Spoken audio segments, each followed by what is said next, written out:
Bonjour mesdames et messieurs, ici Christian et bienvenue dans ce nouvel épisode de la critique football. Aujourd'hui, on ne va pas critiquer un joueur ou une façon de jouer ou de penser, mais toute une sélection. Cette vidéo avait pour objet tout d'abord de connaître ce que cette sélection préparait pour l'Euro 2020.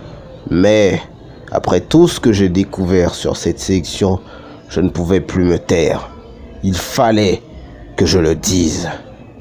Et oui, mesdames et messieurs, aujourd'hui je vais parler de la sélection allemande durant les Coupes du Monde, et plus précisément durant les finales de Coupe du Monde qu'elle a remportées.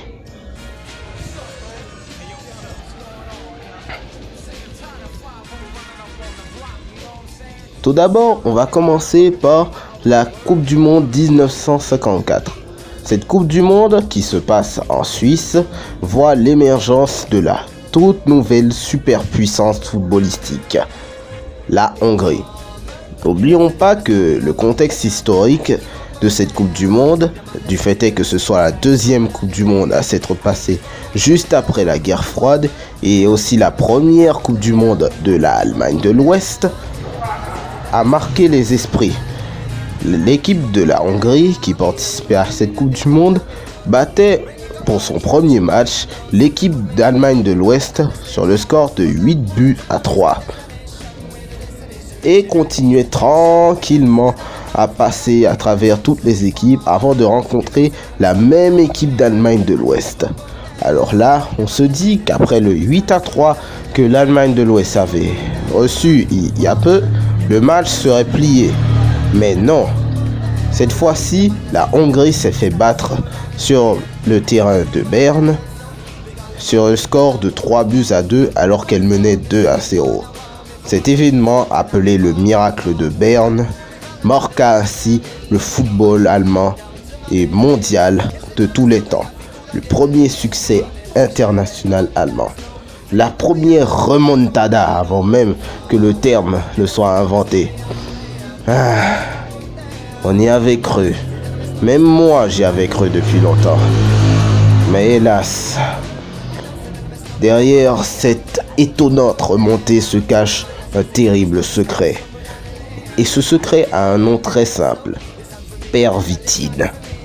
Pour ceux qui ne le savent pas, la pervitine est une drogue de type méthamphétamine ou crystal meth si vous préférez, et qui donc donne aux gens une plus grande, une plus grande réactivité ainsi qu'une résistance à la fatigue et au manque de concentration.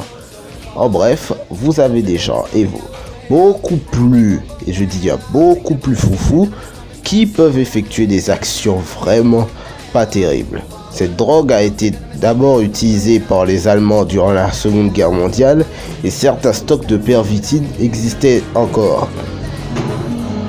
Et les Allemands ont bien évidemment utilisé cette drogue contre les Hongrois. Et la première victime de ça, c'était les Hongrois eux-mêmes parce que ils méritaient plus que n'importe quelle équipe de gagner cette Coupe du Monde. Mais au final, ils ont été obligés de la donner aux Allemands qui les avaient volés. Ouais, ils se sont fait voler la Coupe du Monde. Et malgré tout ce qui s'est passé, la FIFA a refusé de retirer à l'Allemagne cette Coupe du Monde-là. La FIFA. Va falloir que je fasse un épisode spécial sur elle aussi. Mais bon, passons à la deuxième Coupe du Monde.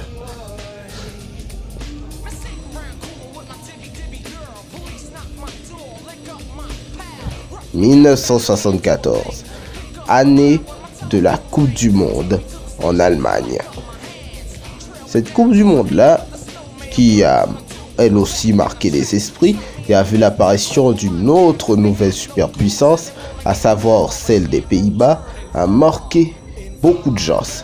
C'est d'ailleurs la première et la seule Coupe du Monde à laquelle Haïti a participé. Donc beaucoup de gens ont aimé cette Coupe du Monde. Et quand les Allemands ont encore une fois gagné contre l'équipe qui aurait dû gagner, on s'est dit waouh, comment ils ont fait?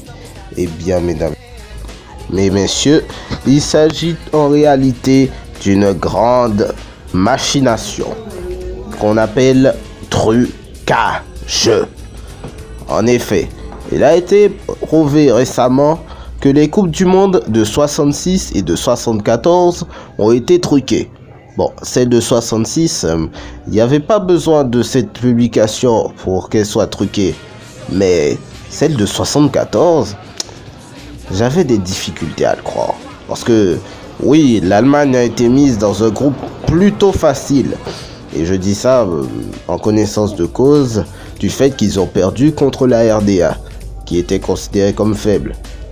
Mais là, j'ai pas vraiment vu des signes de groupe, enfin, pour ainsi dire, de championnat truqué. J'irais même plus jusqu'à dire que c'est la Coupe du Monde qui paraît la moins truquée avec celle de 86 et de 2006 aussi. Ouais. Mais bon, les faits sont là et la victoire allemande, bien que amplement méritée, n'est hélas pas tout à fait rose. Et les Pays-Bas ont été aussi victimes de ça, car c'était le premier d'une longue date d'une série de 3 finales de Coupe du Monde sans en remporter une seule.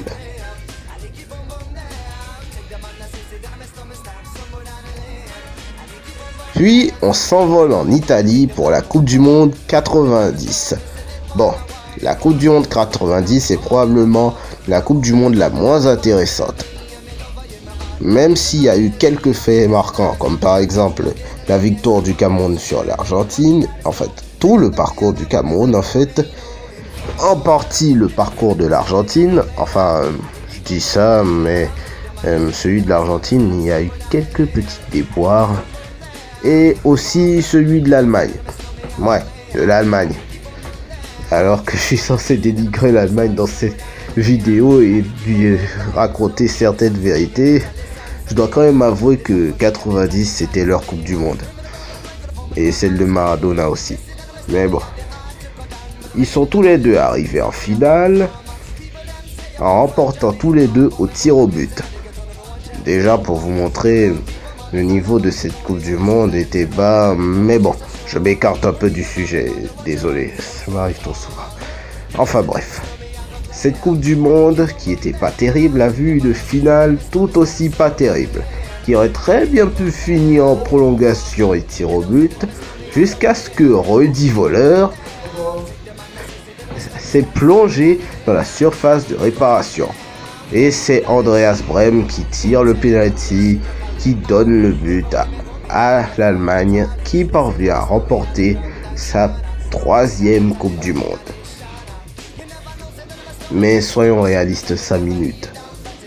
Ce n'était pas un bon penalty du tout. Et donc, un but pas très valide. Mais bon, bien que je ne peux pas statistiquement le prouver, il est fort probable que l'arbitre ait peut-être été mal sensué. Bon, ok, je vais le dire clairement. L'arbitre a probablement été acheté durant ce match. Si c'est pas ça, alors c'est qu'il s'est lourdement trompé. Parce qu'après avoir vu l'action, on peut dire que peut-être qu'il y a eu un petit léger accrochage, mais pas de quoi siffler penalty, mesdames et messieurs. Autour du moins, pas un gros penalty. En tout cas, il n'empêche que cette Coupe du Monde là n'était pas méritée. Pour ce qui est de celle de 2014, je n'ai pas grand chose à reprocher à l'Allemagne. Parce que, pensons 7-1 face au Brésil, il n'y a rien vraiment qui n'indique une certaine once de tricherie durant cette Coupe du Monde. Et c'est bien la seule. Mais bon, vous savez, les Coupes du Monde de 54, 74 et 90, on n'avait pas du tout décelé la tricherie. Alors peut-être bien qu'il y en a eu une, et qu'on le saura dans le futur, mais serons-nous prêts à accepter la vérité? Ou la laisserons-nous dans l'oubli?